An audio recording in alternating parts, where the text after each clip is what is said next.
at 11 on the dot, preparing to live stream the meeting.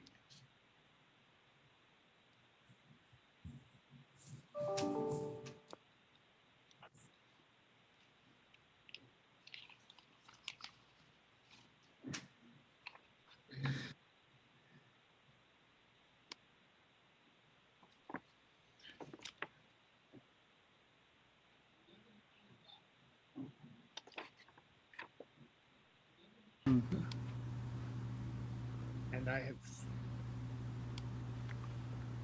okay. Hey, everybody.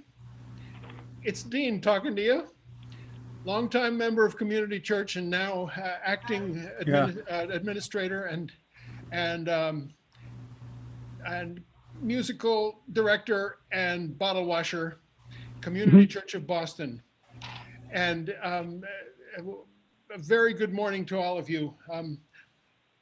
We start here with a little reading from our founder, Clarence Skinner. Out of the world's wide ways we come to this, our house of fellowship and aspiration. Here may the evils which beset us be banished by the power of justice. The fears that haunt us be overcome by fresh insight. The doubts that drive us be dissolved into finer faith.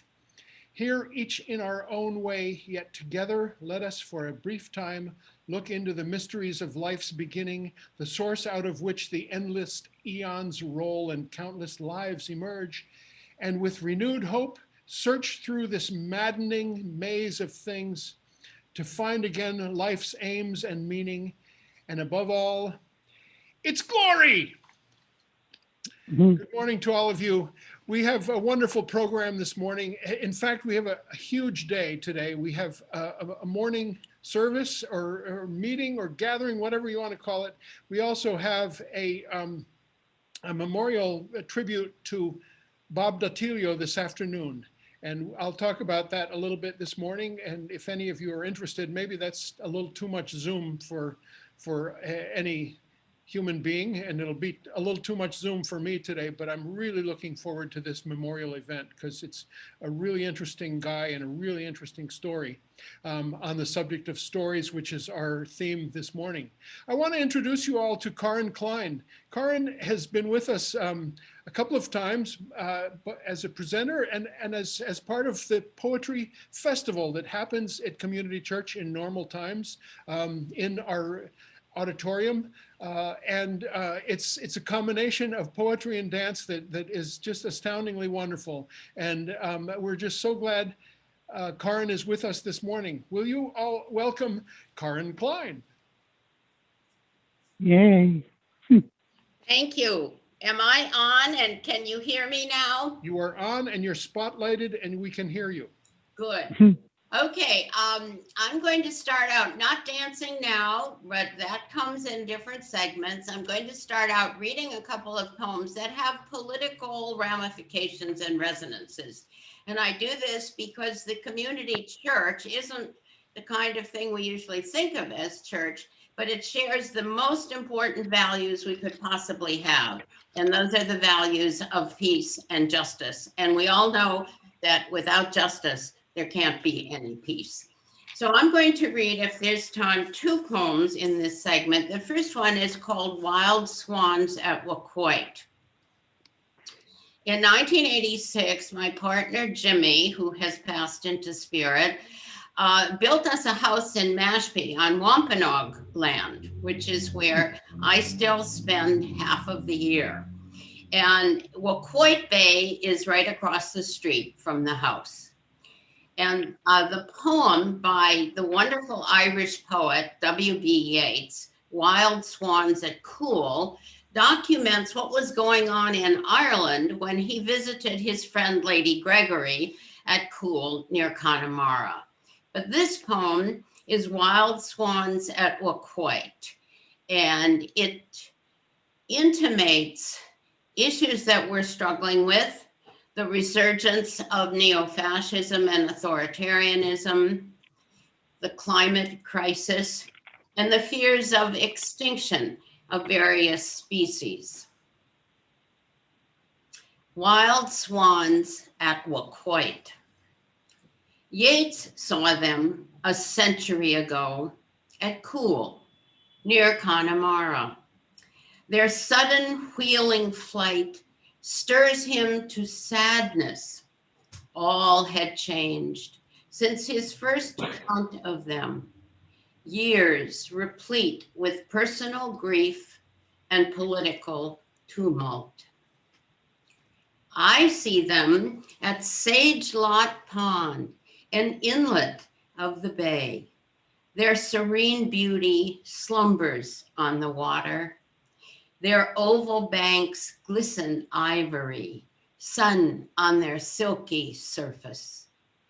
Walking between Wacoit Bay and Vineyard Sound, a watery world on both sides, my path bounded by bayberry, beach plum, juniper, cedar. I breathe in a bit of paradise. Glaciers melt in the far north.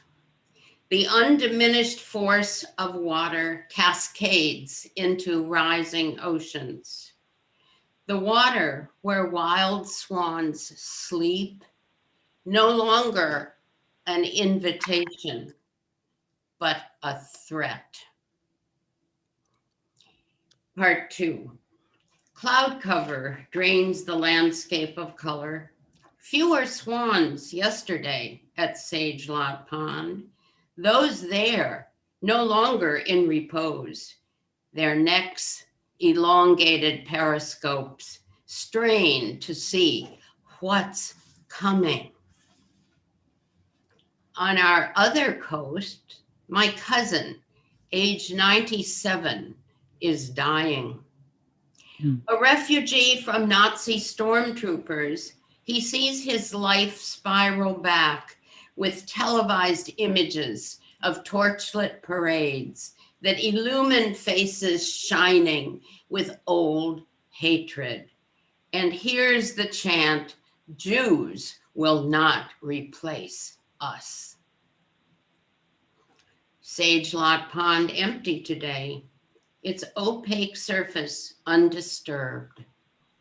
From nowhere, a murmuration of dark birds explodes into the open sky, glides on gusts, rides in waves of panic and purpose, then settles into a stand of juniper and cedar, only to lift again a massive funnel of tree swallows that widens into a ceaselessly moving circle and disappears.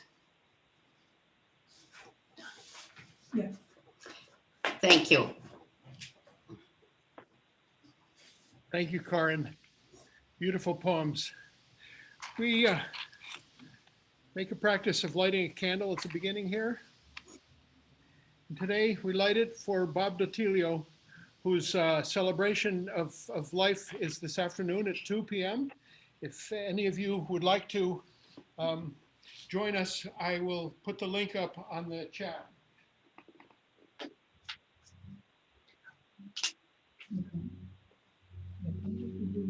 We have prepared this special altar for Bob. You can see his photo at the bottom and an urn that contains his ashes. And you can see some tulips for the spring, and you can see on the wall. Let's start at the top. It's our beautiful Gutzon Borglum plaque, tribute to Sacco and Vanzetti, and I'll read what it says. What I wish more than all in this last hour of agony is that our case and our fate may be understood in their real being and serve as a tremendous lesson to the forces of freedom, so that our suffering and death will not have been in vain. There are we call them our martyr patron saints. We are 100 years old in 2020, and we're still celebrating because virus kind of rained on our party. So we get to keep on celebrating as long as we want. So there. Anyway, Bob was very instrumental in getting that plaque to have a home here at Community Church. He was a lifetime scholar of Sacco and Vanzetti, as well as of early Italian anarchism, hence the anarchist flag over here. He also was totally obsessed with the photographer, Mexican-Italian photographer Tina Modotti. Let's see if I can figure out here. That is a classic photo of Tina Modotti's. And she was Italian, and she emigrated to the US. She was a star of silent film. And then she went to Mexico with the artist Edward Weston and was his assistant, and then immediately became a photographer in her own right. And anyway, Bob was totally a scholar of Tina Modotti as well. So it's going to be a wonderful thing. A bunch of really interesting people will participate, including Michael Dukakis, someone I've been in front of is named Judge Peter Agnes. He went from the Superior Court where I work as an interpreter in the courts, and he went on to be on the Supreme Judicial Court, and he is also quite the student of Sacco and Vanzetti. And so it should be a really interesting program, and I will put the link up, 2 p.m. I want to next announce a couple of other things that are coming up. This Saturday, which would be March 13th, we have a church retreat on the airwaves via Zoom, and it's at noon. And again, ask for the link, and we will get it to you. And it is a process of figuring out some space use decisions we have to make. We lost our upstairs tenant, which is called Theater Offensive, wonderful tenant for 9 years. They have 8 employees. They occupy our 3rd and 4th floors. So we want to spend a bunch of time with the congregation and with other interested people, maybe people who are interested in becoming members, or just people interested in or feel like they have a stake in the destiny and the future of this church. We'll meet at 12, and again, I'll send anybody the link either personally, or I'll also put it on the chat as well. And that's on the 13th. That's the other thing I had to tell you. I want to say that we had a wonderful visit yesterday from a fellow named Frederick Clow. He wanted to come and be with the ashes of his friend Bob Datilio and the little altar that we've set up for him here. Frederick Clow is 90 years old. He came here with his personal care person, lovely Cuban woman who was very interested in the composition of our altar backdrop here, and he helped me with you got to put this here and this there, and you got to spread this way. And Frederick Clow, he wanted to take pictures too of the altar and the plaque. Turns out Frederick Clow is a very well-known photographer. Photographed Winston Churchill in 1949 when he came to receive an honorary doctorate, and Frederick went on to be a serious journalism photographer. Incredible credits of portrait photography with the Kennedys and on from there. And he was with us.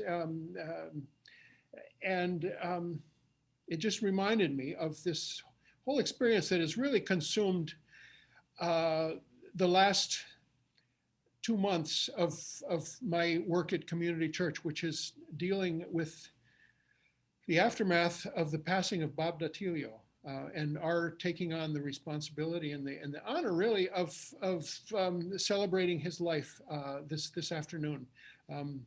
It's just been a string of incredible folks calling and emailing and remembering Bob and remembering their different friendships with Bob. He was deeply involved in classical music in the city of Boston, managed orchestras. He was deeply involved in theater in the city of Boston, managed like Italian-American immigrant theater in East Boston.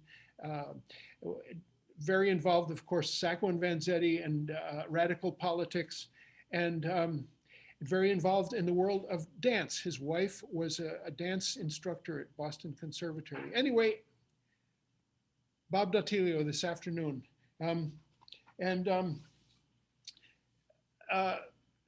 This fella, Frederick Clow, who came yesterday, told me all about when he got to photograph Eleanor Roosevelt, and he was talking about Eleanor Roosevelt. After I was with Frederick here at the church, just to give him a visit and have some coffee, I went to Boomerangs and I found this book. It's called Eleanor and Hick, The Love Affair That Shaped a First Lady by Susan Quinn. And I hope I get to read it. It'll belong to the library at Community Church. It was a $2 acquisition. A $3 acquisition online. Again, the Tina Modotti, the photographer that I just talked about.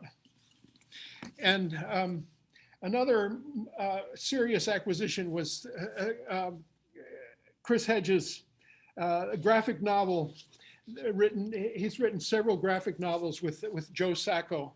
I love this book. It's a pretty dark portrait of some of the most difficult places in the United States. But it's a wonderful addition to our library. And finally, this is the end of our, oh, no, not finally. One more book. This is last week's speaker, who was just fabulous. I totally enjoyed having Margaret Kimberly speak. Prejudential, Black America and the Presidents. And the host is named Reverend Irene Monroe, and just a lovely, eloquent, and wonderful positive presence. And I can hardly wait to get Irene Monroe back on here with Community Church. And she says she's willing and able. So that's a lovely thing that we had the two of them last Sunday. So Eduardo Galeano, my favorite author from Uruguay, passed away about 5-6 years ago. He has this book of Children of the Days. It's a day book. It has a reading for each day of the year. And this is March 7th. I haven't even read it yet, and I'll read it to you right now. It's called The Witches, and maybe fitting for International Women's Day and Women's Month. In the year 1770, the English Parliament debated a law to punish wily women. Perfidious females had been seducing His Majesty's subjects and tricking them into matrimony using such evil arts as scents, paints, cosmetic washes, artificial teeth, false hair, Spanish wool, iron stays, hoops, high-heeled shoes, or bolstered hips. The authors of these frauds, the bill said, shall incur the penalty of the law in force against witchcraft, and the like misdemeanors, and the marriage upon conviction shall stand null and void. Given the technological backwardness of the times, the bill failed to mention silicone, liposuction, Botox, plastic surgery, and other medical and chemical innovations. Eduardo Galeano, Children of the Days. So this is our moment to invite back Karen Klein. And you are not muted, so you're ready to go. Yeah. Karen, take it away. Okay, can we get the full screen, Dean? Yes, we're getting If it. you Right. give us full screen, we're checking. We're doing this live for you. So we need the full screen, and we need to make sure that you can see both of us. Okay. Okay. I forgot to mention that Isvel Bello is the dancer with you. Hi. Good morning, Isbel. Good morning. This may be, maybe, I don't All know. right. Maybe I'll just do it standing, and I'm just going to do that. Okay, no, do Yeah, it. because if I do this, I can do that. I Yes. can do that. Yeah. I can do that. Good morning again. The poem dance we're going to do, let me first say a little more about Isvel. Isvel and I are part of a poetry dance collaborative called teXTmoVes, a group of poets and dancers that choreograph poetry. We rarely use music, sometimes we do, but most of the time the poetry is the music. And the piece that we're going to do now is my poem, Spinning Wheel. And this was a poem that was requested for an event that was going to be in honor of Gandhi, but the event didn't happen. The poem happened, and I figured, well, I'm going to keep this poem anyway. So I'm really thrilled to have an opportunity to present it. In this piece, Isvel will do most of the dancing. Isvel Bello is from Kua. I'm learning how to pronounce it the way he does. We are currently housemates, so we don't need to wear the masks inside. And he is a member of a new, relatively new and startlingly successful young modern contemporary dance performing group, Boston Dance Theater.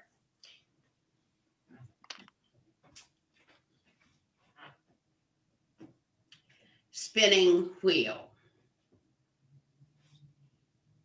A pair of round wire-rimmed glasses. A white loincloth. A shawl woven from yarn you yourself spun. A single palette. The simplest accoutrements define a life, a choice, the power of restraint.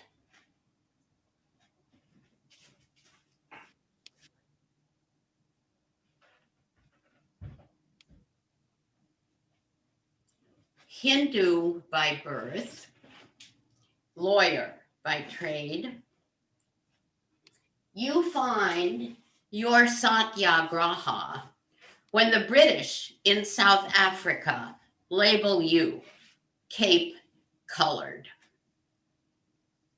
Your enormous ears hear what the authorities ignore. You bring the power of truth to those in power.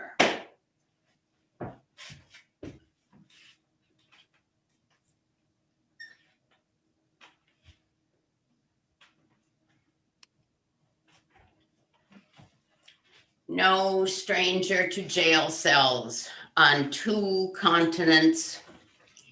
Your sandals scuff along endless, dusty walks. The discipline of nonviolence in the service of freedom. Your pleas for Muslim-Hindu unity.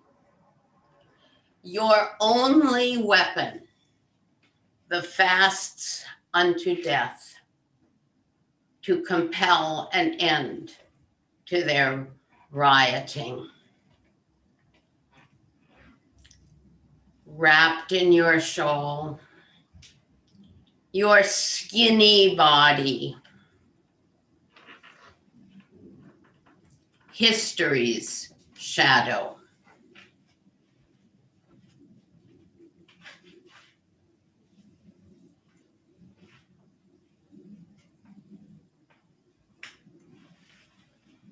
Your struggle made theirs.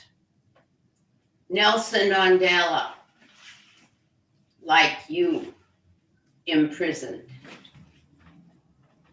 Amandia Nagawetu.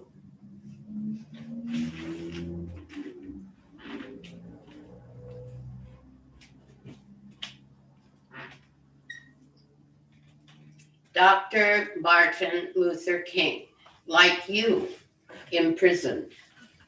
We shall overcome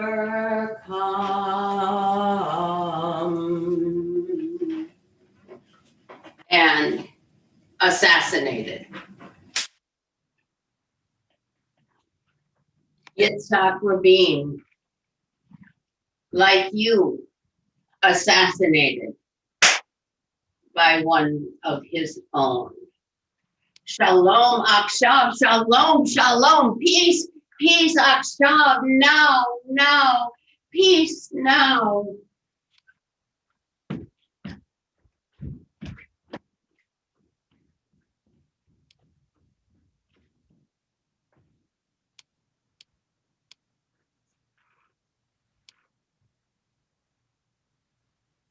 Violent beings, we live in violence, from our mouths to the mouths of our guns.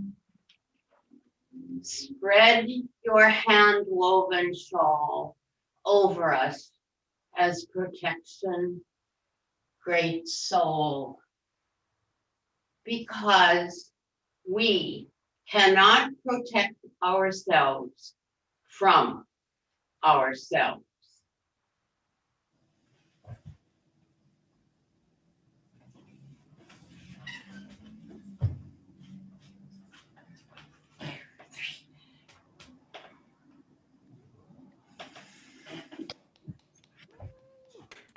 Hey, wow.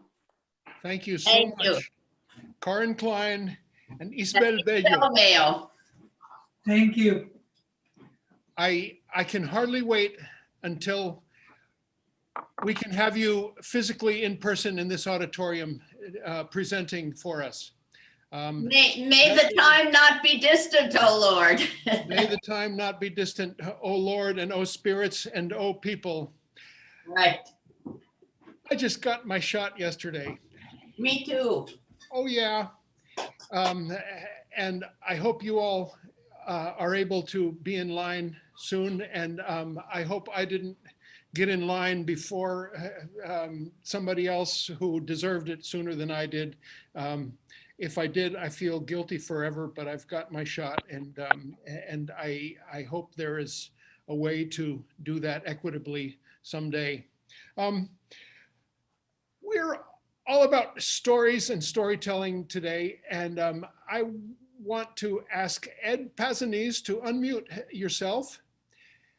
Ed, I think it is *6, and we will have Ed, who has brought Susan Perlstein to us. Ed, I am very grateful to Ed, who is on our board and has also been very active in programming for Community Church this year, and has brought us some marvelous presentations. Ed, if you could unmute yourself on a cell phone, it's *6, if I'm not mistaken. And while he is unmuting, I will talk about stories a little bit for ourselves. I want to tell you that we are taking advantage of this quiet moment in this auditorium to have 40 years worth of cassette recordings of Community Church of Boston laid out on tables that you cannot see because they're in front here. But it is a wonderful story to tell in front of us, and we are really hoping to find the best part of this story and digitize it and make it available to everyone here. Because it's a rich story, and it's 100 years worth of story. It's not a story that's without some bumps and some difficult times. 50s blacklisted, pegged as a communist front, difficult transitions throughout the years, but mostly a magnificent story of just a wonderful presentation of and redefinition of what it means to be a church, truly. And we keep on doing that. We keep on being able to make up our own religion right here, and want to have a lot of help from everybody. And part of that is about telling stories and learning how to get other people to tell stories. I want to, before we end here, show you a painting of my mom. I don't have it up right yet, but towards the end, who's 94, and I've been talking to her on the phone and on Zoom, and just figuring out what questions to ask. She can remember all kinds of stuff from her early childhood and her life with her brothers and her sister, but she can't remember much about yesterday. So I'm just trying to figure out how to do that and how to do it well. We also had a wonderful exercise just a few weeks ago in community storytelling about this church. We had the daughter of Donald Lothrop who spoke, and we listened to one of Donald Lothrop's sermons. He was our minister for 39 years. And it's time for each one of us to tell our story.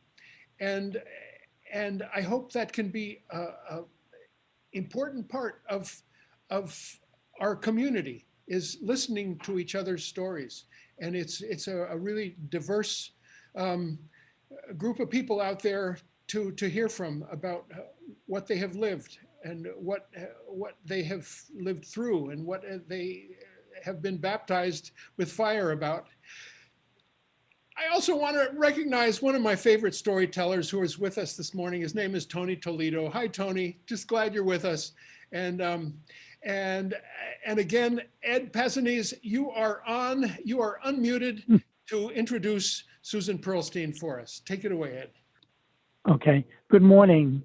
I'd like to open today with a quote by Margaret Mead.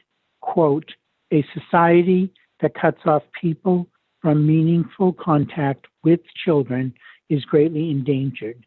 In the presence of grandparents and grandchildren, past and future merge in the present."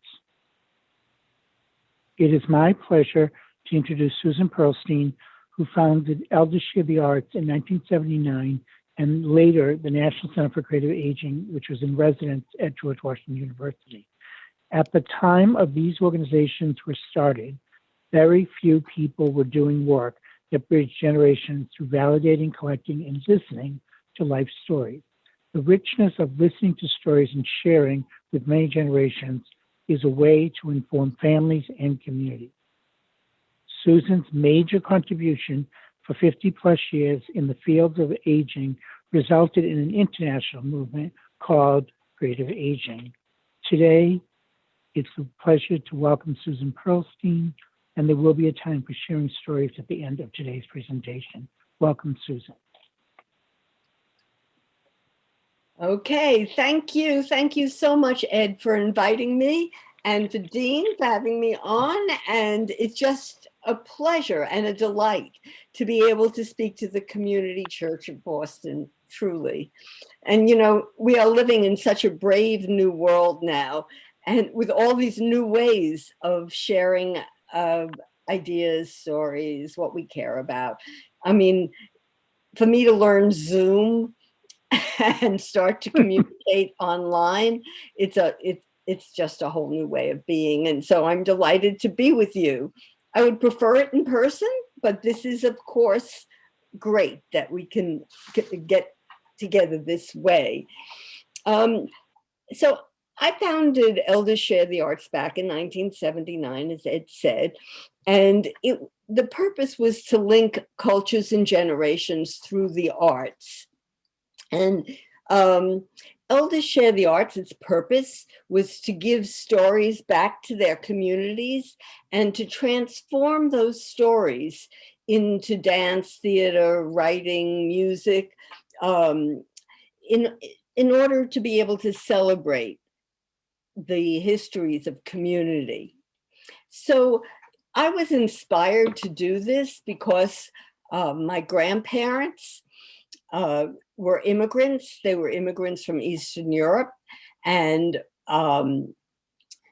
I basically loved them dearly. And I loved to sit and watch and just be with them and hear their stories. and it was in their honor. My grandfather was a carpenter, and he was from Poland. And my grandmother, who was from Odessa, she spoke 5 languages. She spoke Polish, German, Russian, Yiddish, English. And it was something to be able to sit and at their footsteps and actually understand what it meant for them to be able to come to America. And as many immigrants wish, they come here seeking a better life.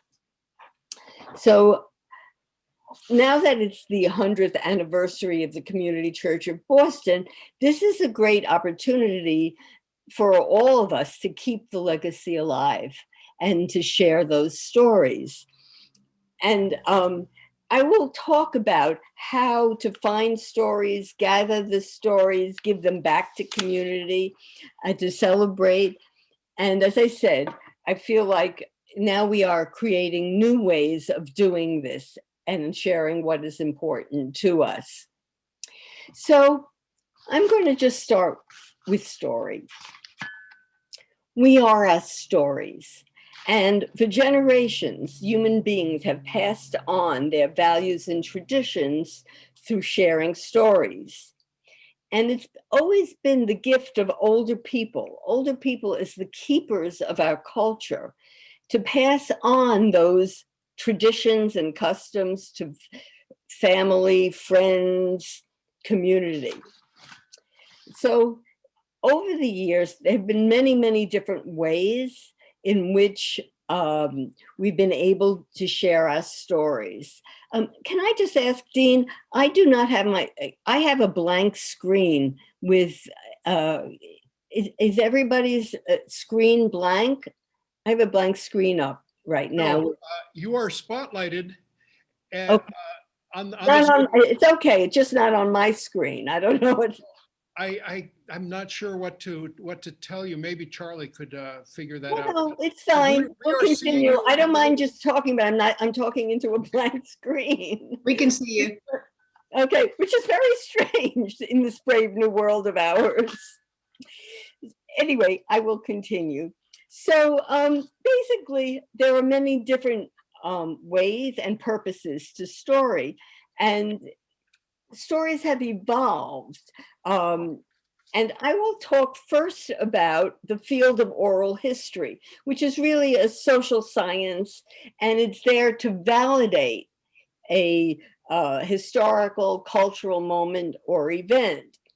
And usually when we look at the social science of oral histories, the interviewer develops like guideline questions on the theme and records it and then transcribes it. And so the community church now has many tapes that are out there for you to hear. But there are many, many different ways of doing this in the field of oral history.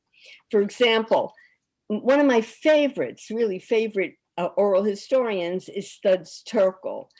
He was a radio show host and a historian, and he won a Pulitzer Prize for his book, The Good War, which was about World War II and the many experiences both on the front and at home during World War II. He also wrote Hard Times, where he collected interviews for people during the Great Depression years. And I love his book, Working, which is a book of stories about what people did for work and how they felt about their work. And now, as I said, the field of oral history has many, many different aspects to it, because in almost all communities, we have local historical associations that collect and record the interviews about local history. So I'm sure, you know, there's a Boston Historical Society. Almost every city has one. And in addition, there are all these organizations who do oral histories on the history of their organization, especially around anniversaries. So that's just one aspect with the purpose of recording and validating histories. But another purpose, and this is the one that I would say Elders Share, the arts, the organization that I founded, basically employed, which is sharing stories for the purpose of building community. And what Elders did was start story sharing groups where participants shared stories on different themes. And the purpose was basically to get to know each other and to help understand who is living in your community.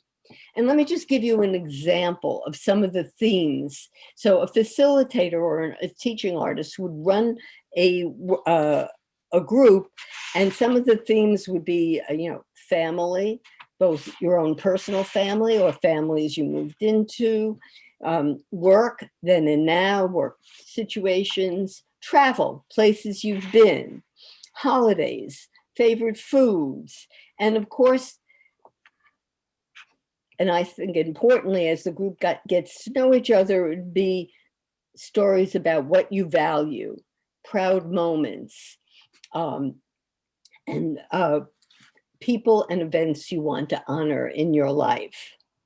And these story sharing groups today, they still are conducted in libraries, senior centers, long-term care settings for retiree groups. And the ones I love some of the groups that are intergenerational.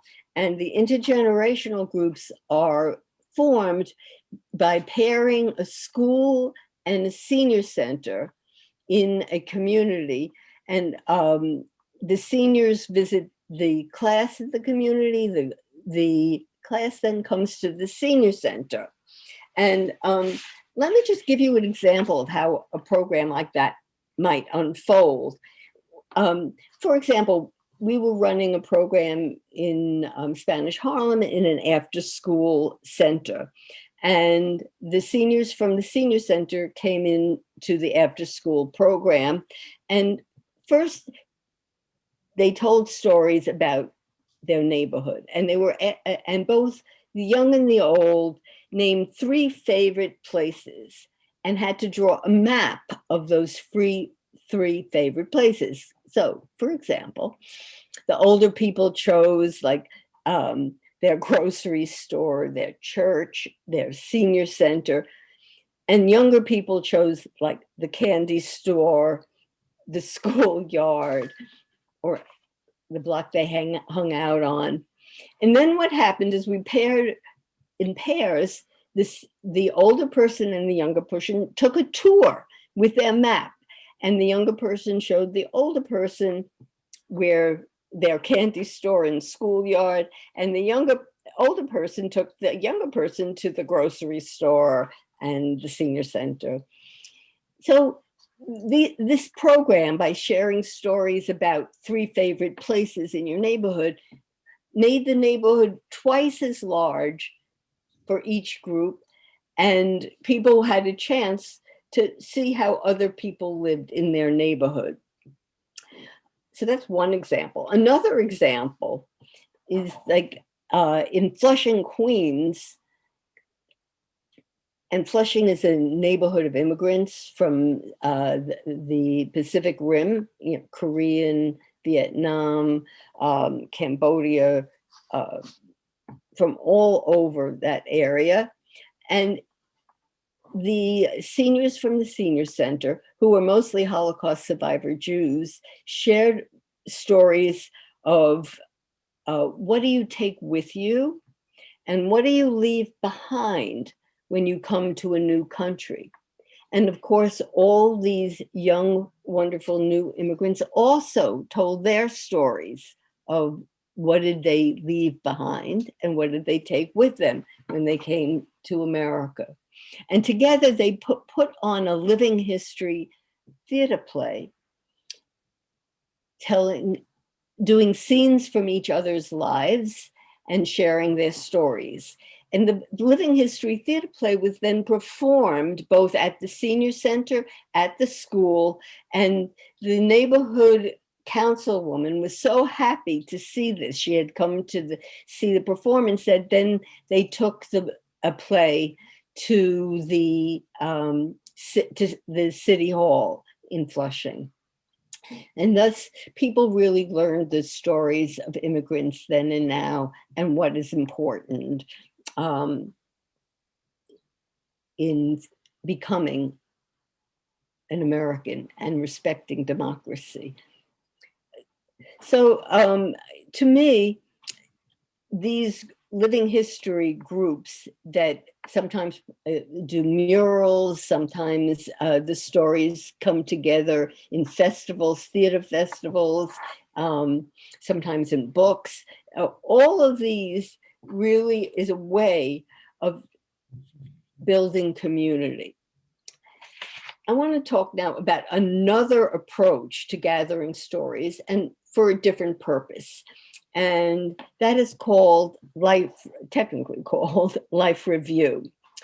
And life review groups are usually found in long-term care settings or in retirement settings. And the purpose of life review groups is to look at the past from a present day perspective in order to reframe or rethink about your life in terms of its triumphs, its defeats, its challenges, its high points. And it's a very personal use of story, whereas oral history is a social use and story sharing reminiscence groups build community. This is really a very personal use of story. And I must say that now that I've come of age, as many of us have, I find myself thinking and even dreaming about these different phases of my life. And it was so funny, like yesterday, I woke up and I said, oh, whatever happened to all my friends that were in the anti-war movement during the Vietnam War? And I was in a street theater group, and I really don't know what happened to the people from that phase of my life.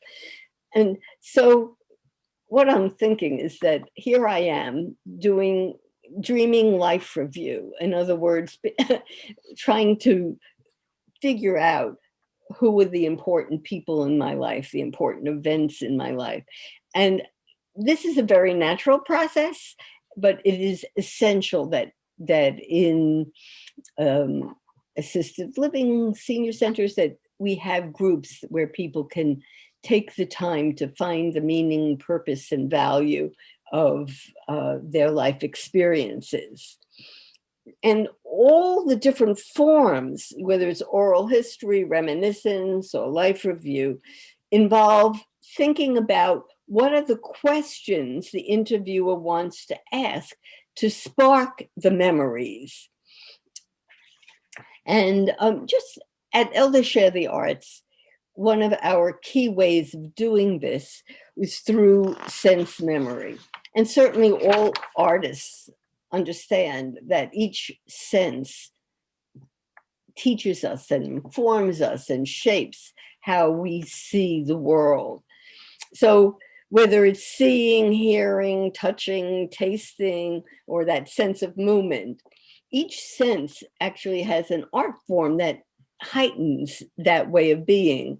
For example, visual memories can be inspired and triggered through photographs, newspaper clippings, a favorite object like in your home, flowers. There are so many ways in which the interviewer can just bring what we call a trigger or something to inspire a memory. I've often had people bring a favorite object of meaning and value to them from their home and just tell the story of that object. When we think of hearing, we think of music, and music you like to dance to, music you like to listen to, music you fell in love with, music you marched to. I mean, there are so many ways of triggering memories from just sounds we hear. And of course, Another area, taste, what we taste and smell. It's a great one for holiday memories and favorite meals, favorite kinds of foods. And it brings together people across cultures and generations. And for me, and certainly Corinne as a dancer, movement is a source of memory. And let me give you an example about one way of tapping into how we like to move. Think about places my feet have walked. In a senior center, one project was to bring in your shoes and then to make a ceramic replica of the shoe. And then the participants made an exhibit of their shoes, and then they told the story of places their feet have walked.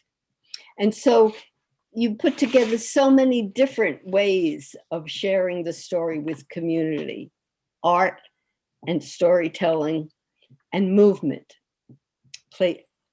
Because what people did is they walked around the room in their shoes and then held and told the story of places their feet have walked. So, as I said, there's just so many ways to gather stories. And so we just talked about gathering stories from our senses. Well, I'd like to tell you about another way. And it was the 100th anniversary of the state of Utah. And the Arts Council invited me to the state of Utah to try to figure out how to do a living history festival celebrating diverse communities and their stories. And so what I did was and this was about literally 20 years ago, but it was amazing because I visited the Mormons at Salt Lake City in the Tabernacle, and we formed a group to share stories of the Mormon history in Utah.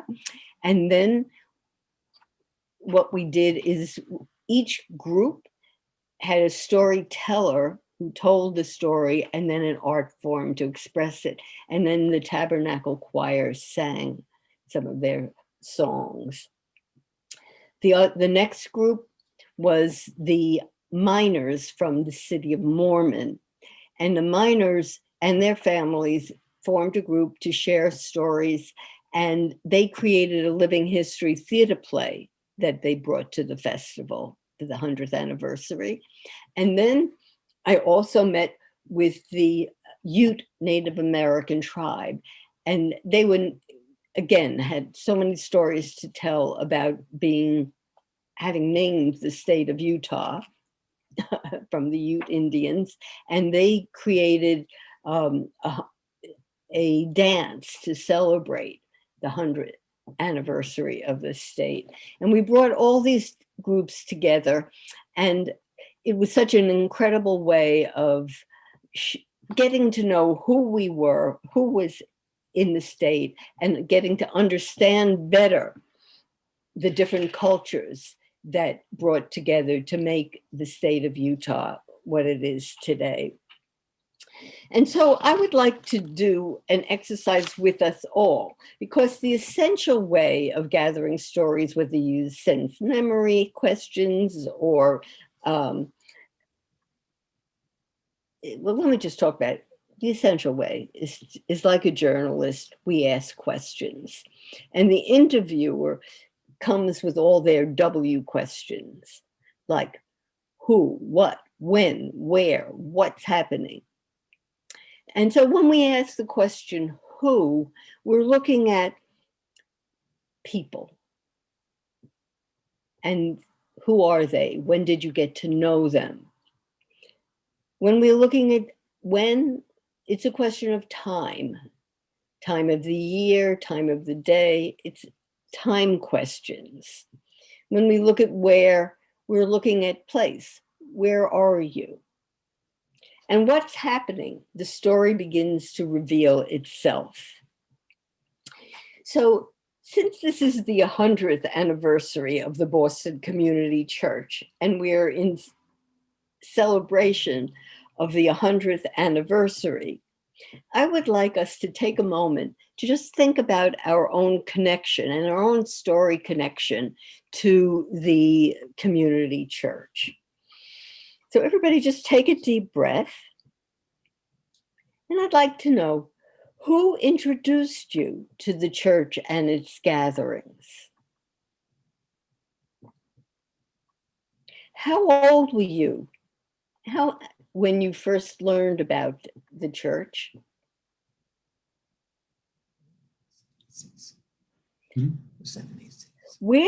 Do you remember where you were when you first joined the church, where your first gatherings were? And what drew you to become involved?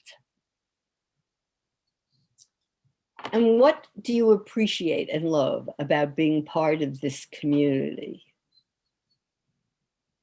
At the end of the session, I would really love us to share these stories of how we got connected to the Community Church of Boston.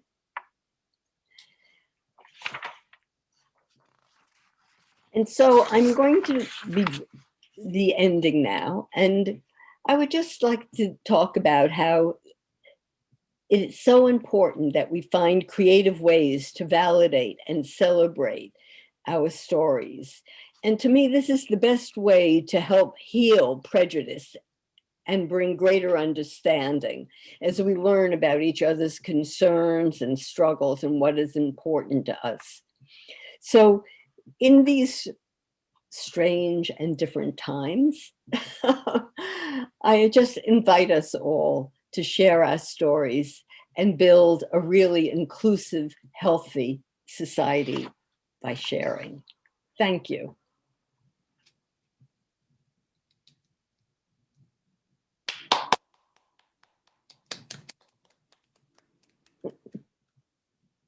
Thank you so much, Susan. Thank you so much. It brings up just a lot of things. I look forward to hearing people, and there's presently 21 participants on the Zoom, and probably a similar amount on YouTube. But you know, it's just like plenty of time that we could go around and do exactly that. But first, we would like to hear once more from Karin. If you could unmute, and we have one more poem, and this is the moment that we also take to tell you that we need your help to keep this thing going. I have this beautiful basket. Here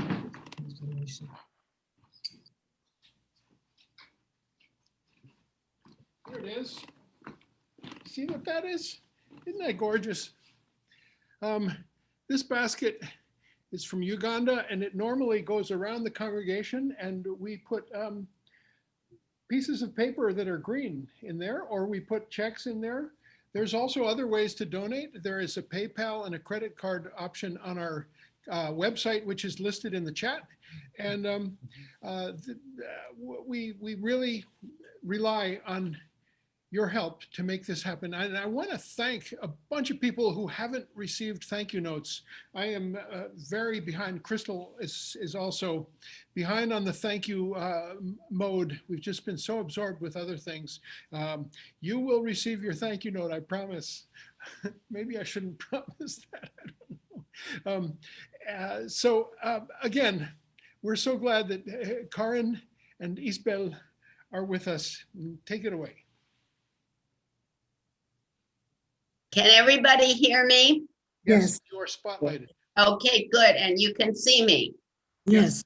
Okay, I have never met Susan. I love the presentation. What wonderful project this is. And it's very ironic that this last poem I'm going to do just dovetails really with what Susan has been talking about.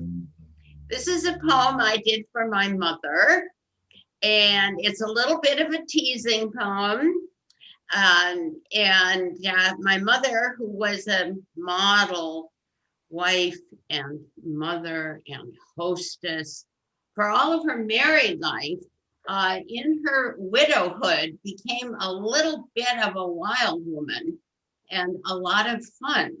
So what I'm documenting of my mother is in her widowhood, and I refer to her, the name of the poem is Little Twinkie Toes, and I refer to her little silver shoes. Well, I don't have little silver shoes, but you'll see that I have put on silver shoes, the only pair that I have, courtesy of Boomerangs in Central Square. So anyway, here is the poem for my mother. For little Twinkie Toes, which is what we called her, for Agnes Moan Wilk, born January 7, 1900, passed into spirit April 14th, 1993, at the age of 93. So here we go with, and if you can see me, because I will be doing this. Okay. I guess I'm seeing myself. I hope you're seeing all of me and hearing me. Yes. Yes. My mother loved Elvis. Coming from Manhattan to Mashpee, she'd pour herself a slug of Bailey's Irish cream, go into her room and close the door. Sounds of gospel rock. Oh, happy day.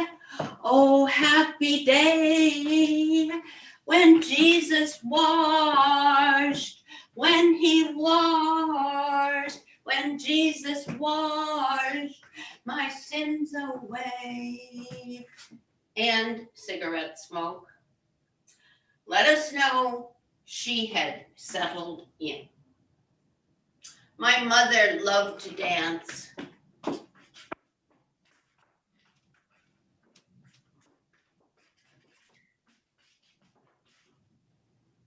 She married a man who loved gin rummy and schmoozing. She lived many years after he died. After dinner, in her little silver shoes, she'd dance and sing. They called the lady Louie Lou. What that vampin' baby can do. She's got the meanest pair of eyes, Theta Bara eyes, that the world ever knew. She's got a pretty form and she shows it. My mother loved puzzles. There was a permanently set up card table on which rested a jumble of pieces. After a while, these jigsaws found partners and a landscape emerged. The puzzle complete, she penciled in answers in stacks of crosswords. My mother's dream was to be on TV. She saw an old woman who got famous for this, for an ad where this woman said, "Where's the beef?" She thought, I can do that. So my sister got her a headshot and took her to a cattle call. She panicked at the mob, refused to audition, and walked away from fame.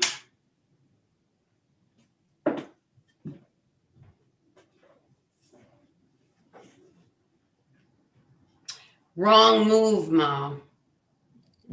if you'd auditioned, you'd still be on TV hawking somebody's product. And I would still be able to see you and to hear you. Thank you.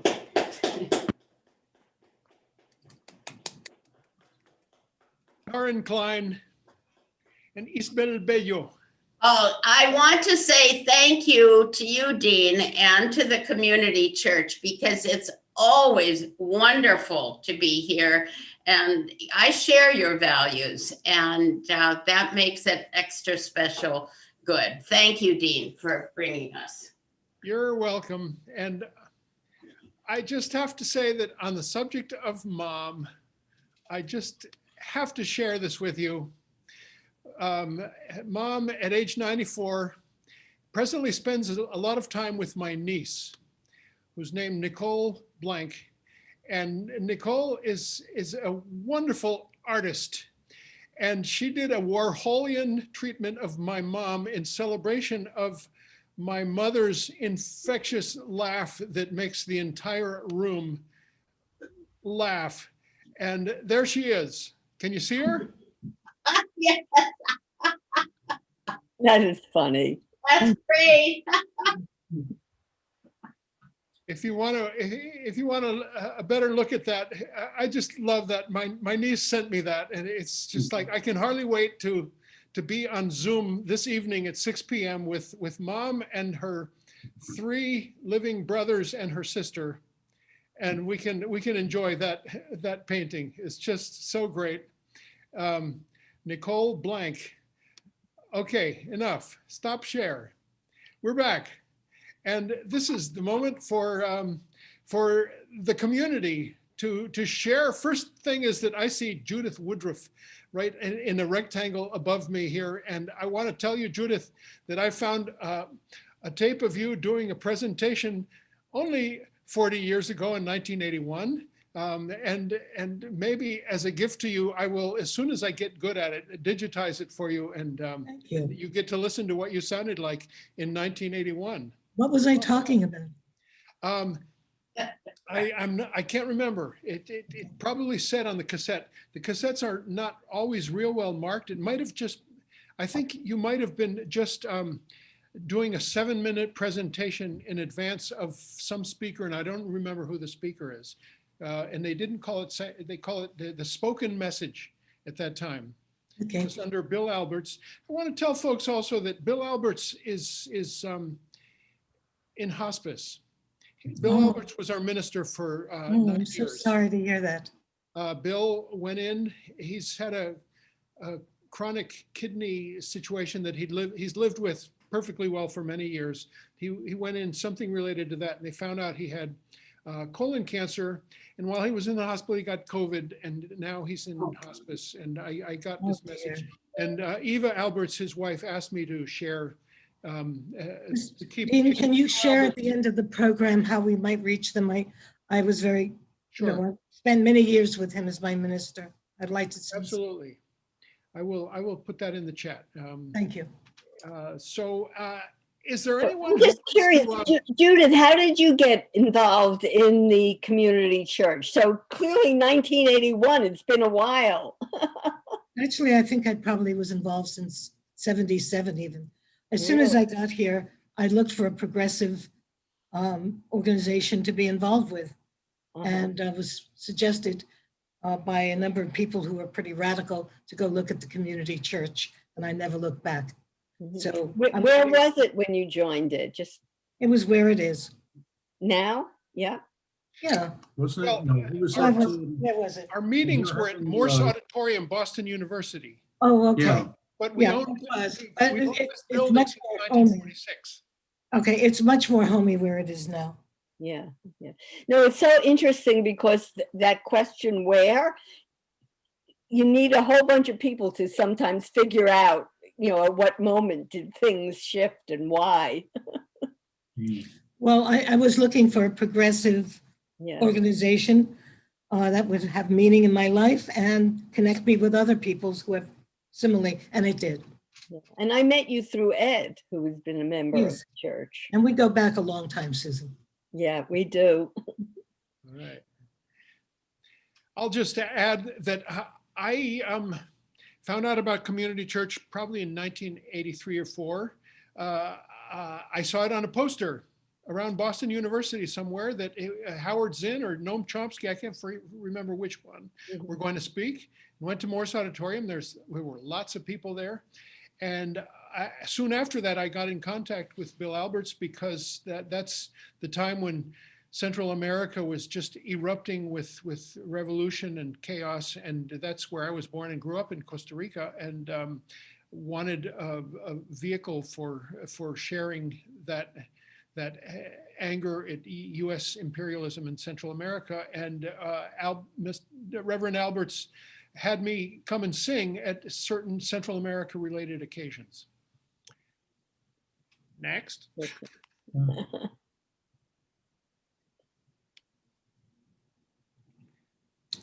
Is there anyone else who wants to answer those questions? There's Tony. Tony, you are unmuted. Hello, Tony. Hello. Yeah, I have not been involved with community church very much. I just put my toe in. The most recent thing was when Andy Davis came down to speak from the World Fellowship, and he's a fellow storytelling buddy, and just to come down on the things that I like. But I live in Beverly, so to take a 45-minute trip to come over for the Sunday service after I've been driving around all week to do work didn't happen so much. So the Zoom stuff is really easy to jump in and be able to hear. So I, just come in and just occasionally with the topic like Susan, the topic of being a storytelling, wonderful ideas and so inspired by so much stuff you said. So I think that people can apply that to, like you said, with everything in the community church. It's interesting to hear what other people look at and see and what they remember. And it's so interesting that Zoom means that we can create a whole new community that's not necessarily grounded in one place. I mean, like the membership can increase to be anywhere in the country, really. Right. I liken it that doing a Zoom meeting is sort of like getting a kiss over the telephone. It's not as good as the real thing, but it's a lot better than not getting the kiss. And in the middle of the pandemic, it's a way we can all meet and be safe and healthy and still connect with each other. There you go. For us, it's been really a realization that about the importance of continuing with broadcasts. Maybe not such an interactive thing once we meet again here in the hall, but possibly it could be. We could have people on a big screen and be talking to people anywhere on the planet, as well as the people who are amongst us in the room. It's interesting. People have been talking about that. Is this Zoom phenomenon going to keep people from going live in the flesh to places? It's a really interesting question. I don't think it's going to keep people from meeting, but I think it's going to bring people together who couldn't get together because we're in different places or have different abilities or disabilities. And so it's amazing. It's just a new opportunity. It's just a new way of being together. Yeah, I've been with my mom and my uncles and aunts every Sunday night at 6 p.m. and it's like this whole reintroduction. This Uncle Bob he teaches at NYU, lives presently in Berlin, and hadn't really talked to him in decades, and now we get together every Sunday. It's a beautiful thing. It's a beautiful thing. Is there anybody else who would like to jump in here? Thank you, Tony. I want to tell you, Tony, that Mike has his hand up too. Mike. Oh, yes. First, let me tell Tony that May 9th, Andy Davis will be presenting here. Yes, it's something related to community church and storytelling. So join us, and we hope we can hear from you sometime too, Tony. Mike, go ahead. I joined the church sometime in the mid-70s. We, at that time, sometimes would meet at the Morse Auditorium, big auditorium at BU, and sometimes we would meet at the Community Church Center. Phil Zwirling was the minister then, and it was an important part of my early political education. I also want to share my transition as a social studies teacher. I majored in political science and minored in history in college, and it really was a ruling class history. And then I didn't know much about people's history. And then I became politically active, and my approach changed from being a history teacher to a her story teacher. And then one day I decided that I was an our historian. And with the help of other groups, so I was involved in Facing History in Ourselves, and I had speakers who came in who spoke to my students about the Jewish genocide. From the world, I forget the name of the group, but the World Affairs group, I had speakers who come in who talked about Central America and other parts of the world. I got a grant from a group called Roots, and my students did some research on cassettes. We had something called Rainbow Stories, where each student created a poem, and we put it together in a book. And we had a performance where we invited the parents and the community to attend. And I had an activity at the beginning of the year for a number of years called The Story of My Name. And the purpose of that was for the students to link history with themselves. So we would begin, and they would talk to your parents and said, how did I get my name and stuff? And they would, talk with your parents and stuff. So I want to thank the presenter. It brings back lots of memories when I was an educator and practicing our story. Yeah, thanks. Right, Mike. Yeah. Anybody else? Karin, I see your hand. Yeah, you might have already heard more than enough from me, but a couple of things I wanted to say.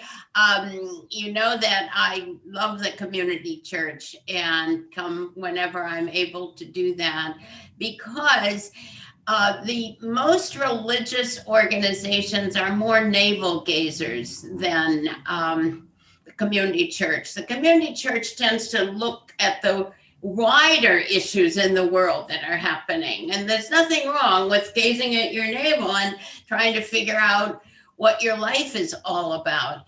But the world is bigger than you are. And that's something that by the time you grow up, you really should need to learn that.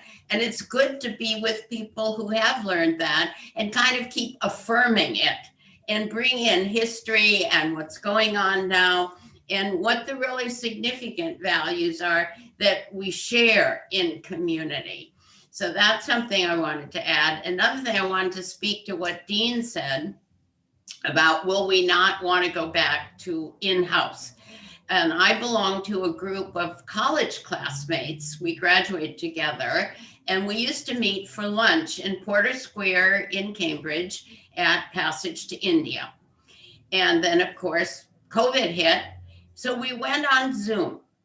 Now we have classmates coming from Virginia, from New York, Manhattan, from Brooklyn, from Albany, from Philadelphia, and nobody wants to go back because it means that they can't come. So they are begging those of us who live locally and could go to lunch, don't do that. Stay with us, keep doing Zoom. And the last thing I need to say, because I forgot, that the Gandhi poem is going to be published by Zvi Seslig in his online journal, the Muddy River PoetryReview. So if you want to see it, just online in April or so, click on the Muddy River, is it PoetryReview or Literary Review, MRLRPR? Anyway, you will see the Gandhi poem, and if you are interested in the text. So that I just wanted to add, and again, say thank you to everybody. Thank you, Karin. I wanted to ask everybody, especially some of our really regular attendees, if there's any event here at church that just completely stands out for you that's emblazoned in your mind that you'll never forget because it was amazing or strange, or it moved you in a different way than anything ever had before? I'd like to mention one. It was when David Carl Olson was minister. He had a water ceremony, and he had people bring water from someplace special that they had been in a bottle, and then tell the story of add that water to the water he had, he told his story and put it in a bowl. And people told their stories and emptied the water till it was a collection of water.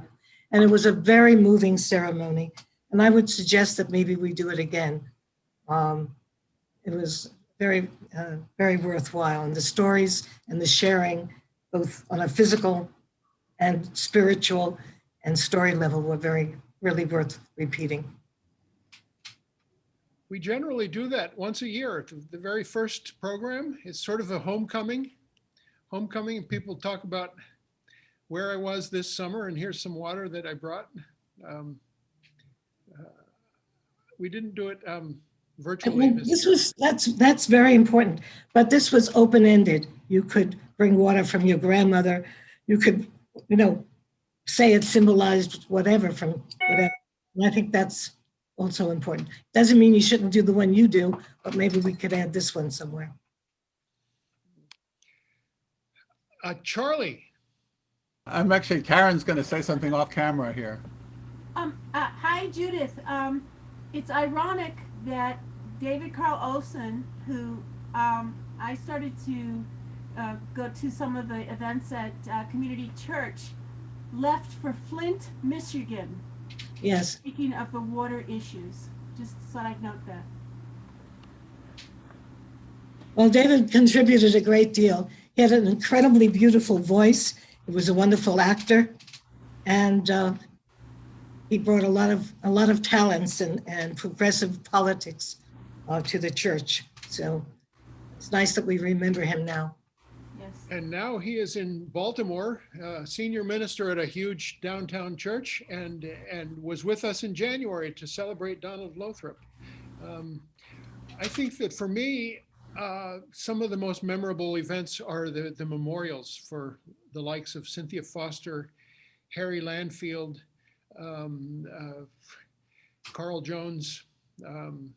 Those I remember maybe even more than any of the speakers that we've had, and there have been lots of speakers. I think that I also remember some musical events. They're emblazoned in my mind, like our 100th anniversary event, the one that we were able to have last year, January 11th, celebrating the first meeting of the community church 100 years before, 1920. And that was a group called Samudivi, which was a Balkan group led by Vesela Stoyanova. That was wonderful. I went to see them. I liked them so much. I went to see them, and they played at the Berkeley Performance Center. Yeah, that's right. Anybody else maybe would like to? Somebody has that. I think the next ones after those that I mentioned are the events around Palestine that we've had. Someone has their hand up over there. Somebody had their hand up. Oh, yeah. Where is it? Charlie. Me again, Charlie. Charlie, go ahead. I was going to say, I went once to the community church when it was in Morse Auditorium. That was one of the larger programs with Dr. Edelin, who had been prosecuted for murder for doing an abortion. And that was my first introduction to community church. And then I was aware of it, but didn't come back for many years. I had, personally, I had this religious thing about not going out on Sunday mornings because I was forced to go out to church as a kid. And it was only after slowly coming back to some of the community church events that, I used to come every 3 months or so, and it would be an occasional drop-in, and until finally a year or two ago, I became much more of a regular. And so I have another question, like how do you connect to the younger people and the next generation? Like what's going on in that direction? So they can learn all these wonderful legacy stories. Yeah, that's a great question, and it's a question we need to address immediately, lest we die out on this place. And the answer to that is a big question mark. I mean, we had a young minister named Jason Leiden. We sort of helped him through seminary, and he was here. He was called congregational director, not minister, and he was 21 when we hired him, and his badge of honor and the best thing on his resume was that he had just spent 6 months in jail protesting the School of the Americas, School of Assassins in Fort Benning, Georgia. And he had been raised in Unitarian Universalist circles, and not necessarily that that's what we are, but it served well. And he was with us for 8 years, 2004 to 2012. And he finished seminary, and we ordained Jason, and then he left. You know, Dean, one of the things that, Pastors, I guess, or something, or actually what it was that he was following his bliss, which was around prison reform and prison abolition struggles. And he is now the senior minister at the Second Church Unitarian Universalist in Chicago. oh, wow. Dean, one of the things that we did have at one time was childcare. And that was a very important aspect of being able to have families come. And I think we might try to advertise something like that. And we also had a program. It wasn't just that somebody watched kids and they did nothing. We had a program where somebody sang to kids, worked with them. It was actually something parents would want their children to be part of. So that's something that you and I could talk about, as I was a daycare director and all the children, that we could try to bring back or advertise or let know that there is a children's program. The sooner the better. I was just going through a bunch of kids' books in our library, and there's a lot of them. And the other thing to mention is that during Jason's time, we tried to start a kids program. It was called the Justice School, and it lasted a year. And there were maybe 8 kids who, and we hired something akin to what other churches call religious education director. And she did a whole curriculum, and it was wonderful. And I remember it. it ended when she gave 2 weeks notice and was out of here, and it was really hard to revive after that. Okay. The question of children is no, but I just, you know, hearing you talk, I just got a couple of ideas. One being, you know, like after school programs. I don't know whether, you know, where you do like that, do things where the community can get to know you better after, and then of course, I'm trying to just think of like how to bring younger people in, movie series, you know, some series or something that can bring families in to understand, I don't know, like and bring groups in like Black Lives Matter, like, you know, from the area, just to try to introduce people to, there's a long history of people fighting for peace and social justice. It didn't, you know, it's not just now, it's been around as long as we've been around. I mean, we also had for 12 years a tenant on the 5th floor that was called Boston Youth Organizing Project, that was all high school kids from nearby public schools. It's an after school program. Yeah. Oh, I just got another idea. Excuse me. Very radical kind of organizing. What about like having internship programs, for oral history internship programs where college interns and history interns, or like just where interns can learn about the history of peace and justice through the congregation, some way of developing new community outreach programs, where you can connect to younger people. That's an idea that I've talked with at length with Joe Ramsey's professor of American Studies and English at UMass Boston, and also a contributor to our sort of sister organization called Encuentro Cinco.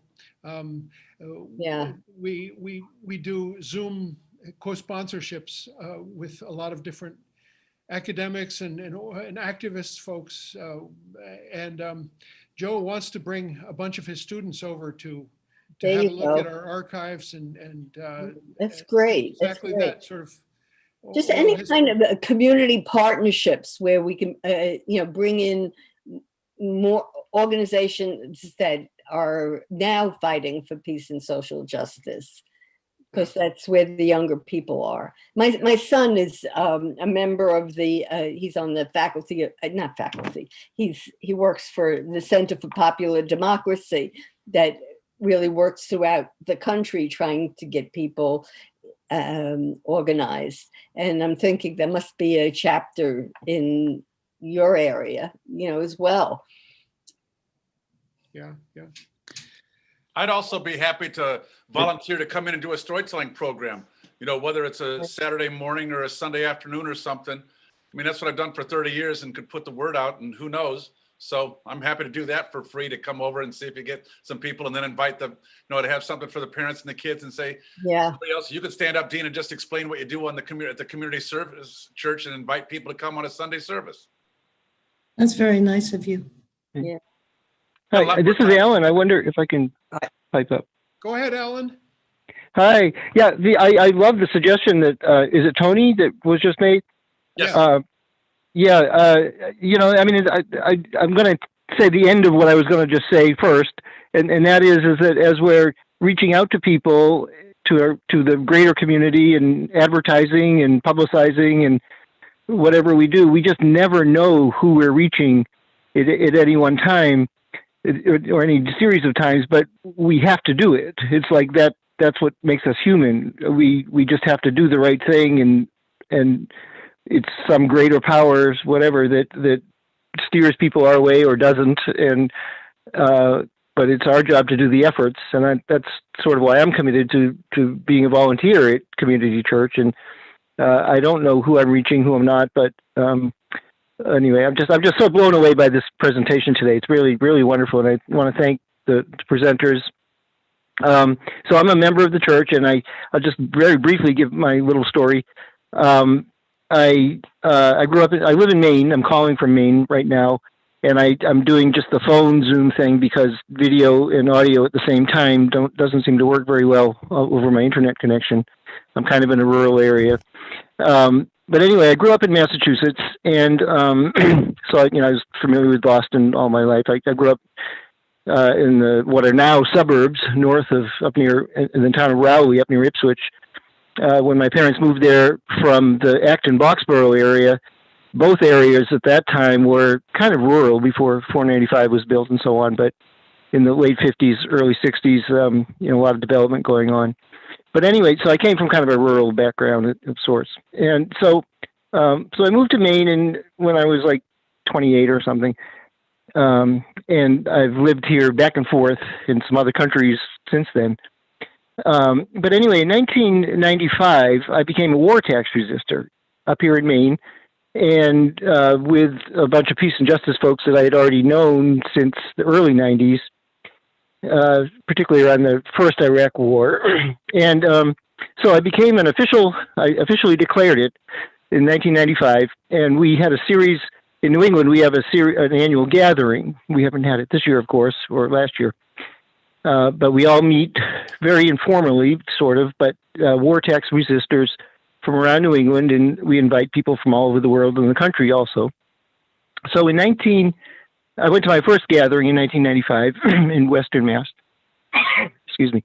And the next year, 1996, was in Boston, hosted by the Boston group. And it was held, the bulk of it was held at Community Church of Boston. And that was the first time that I went to the church, but as basically rented space. And of course, we were kicked out on Sunday morning because the auditorium was committed to the services, and we had to find an alternate location. And I just say we. I wasn't an organizer at that gathering or anything like that. I was just kind of like a participant, spectator, and but it was really nice. And I'd met Cynthia Foster before, and Cynthia Foster, she wasn't really involved too much with organizing this event either. She was quite elderly, but I'm sure she had something to do with making sure that the church was available to us to use. And so I met her, and she asked me and told me about the church and what a great place it was. And we talked just very briefly. I don't want to overstate anything here. So the people, there were other folks in that group, that Vortex Resistance group, that did and did not attend church from time to time. Marty Lerman was a longtime member who was involved with Vortex Resistance also. And so anyway, in 1998, a couple years later, I moved to Massachusetts to work on a project with my family land, and I was living in Cambridge and working in Burlington and doing family land things out in Boxborough. So on Sundays, I looked in the Boston Globe, and I was trying to connect with a sort of a peace and justice community, and just community of like-minded people in general for interesting things. And the church used to post an advertisement in the Boston Globe lecture category, a little classified ad, and that's where I first saw it. And I also went to other lectures around Cambridge and Boston in the area from that column as well. But I went to community church a number of times, and a couple years later I joined. And I didn't have to be cajoled into joining. I really recognized the great diversity of its members and its great mission. And so I joined in 1998, or early 1999, like January 1999. And so I just want to say briefly here, since then, I've lived in a number of different places, including overseas. And for some people, it's been hard to see my involvement, but there are a number of people that over the years I've kept in touch with and had these sort of tangential relationships, which are not necessarily on Sundays. And it really has been a community for me. So Dean, of course, we've had a bunch of interactions over the last couple of decades. And Jim Casteris, Marty Lerman, of course, was like one of the people that actually knew what I was doing out in Boxborough with my family. He actually knew the land in question. And so that's just a couple examples. And it's really been a really great community, and I've carried it with me in a lot of different ways where I haven't actually been present in Boston at the church all the time. And I really want to emphasize that. I lived in China, and I've always been a member of community church, even if I was a long, long way away. So anyway, that's it for me. And again, thank you for our presenters today. It was really wonderful. So I have a feeling that many of us have stories which we can't afford the time to tell now. But thanks to Susan, I think the church ought to do a idea of sharing our stories. Yeah. There's plenty of stories around, especially as many of us have lived a long life and have lots of things to say. So I'd like to propose, maybe we'll talk to Susan about how to start our workshop, but that we start a sharing our stories workshop, and that we record them and put them together, and that we have them available and keep adding and do it maybe every year or every 6 months. I think that would be very exciting. And maybe some of the people who no longer attend because they're older, we could interview them. There's some very interesting people who used to be part of this church. So I would volunteer to be one of the people that would help to work on that project. And I would love to help in any way I can, because it's a great Susan, I would love to work with you. So there we go. And there we go. And you turn on the Zoom and you record it, and it becomes a permanent record in our archive, of stories. not only of the church, but of all. One thing that occurs to me. Go ahead, Dorothy. Hi, Hi, Dorothy. I'm wanting to add that maybe we could work to have younger people interview Exactly. the older people in our church.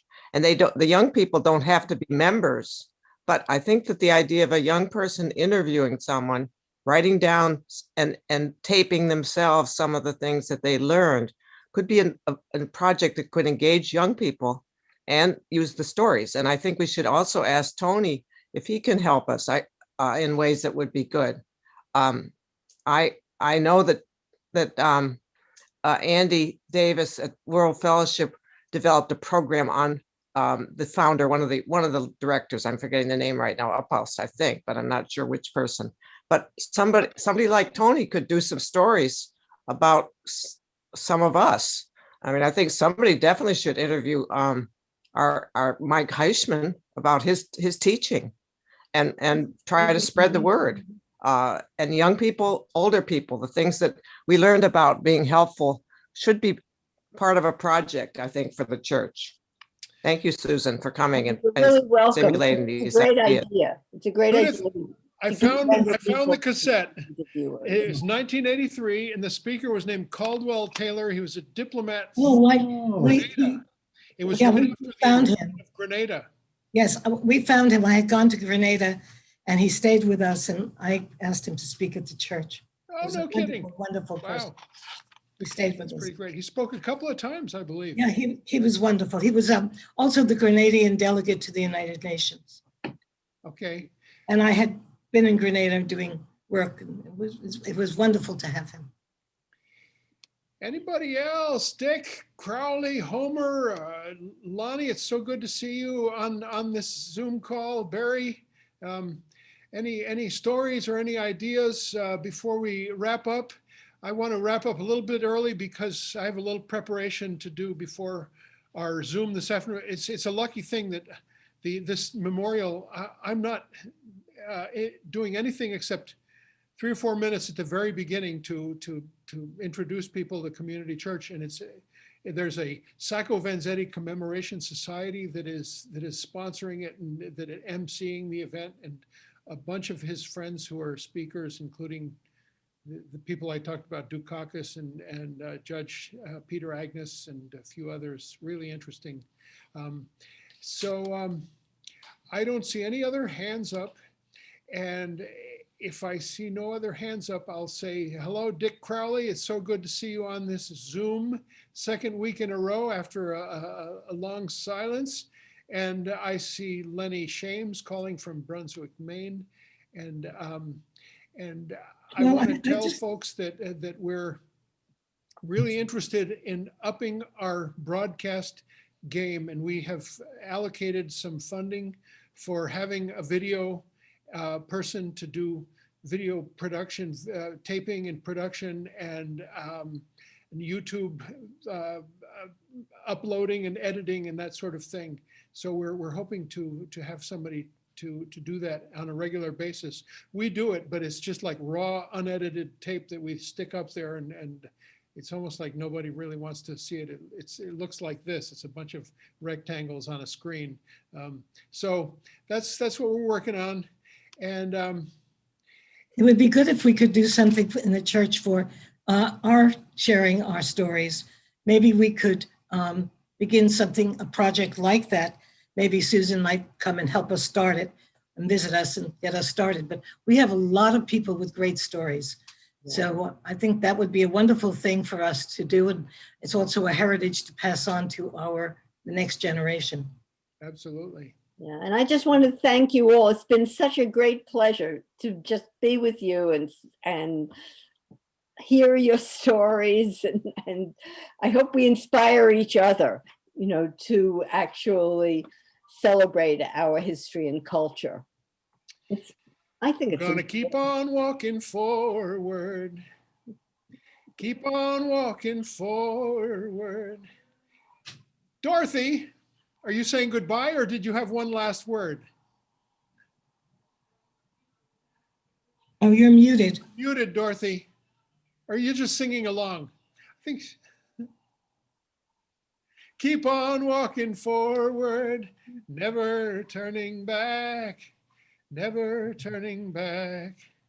Gonna weave our lives with strong threads, weave our lives with strong threads, weave our lives with strong threads, never turning back, never turning back. Gonna reach across our borders, reach across our borders, reach across our borders, never turning back, never turning back.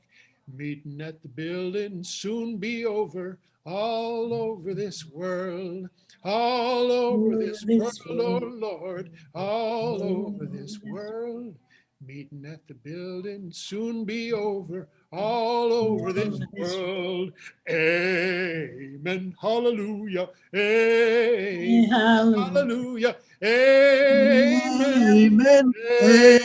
Amen. Amen. And Lady Smith Black Mambazo at the end says, hallelujah.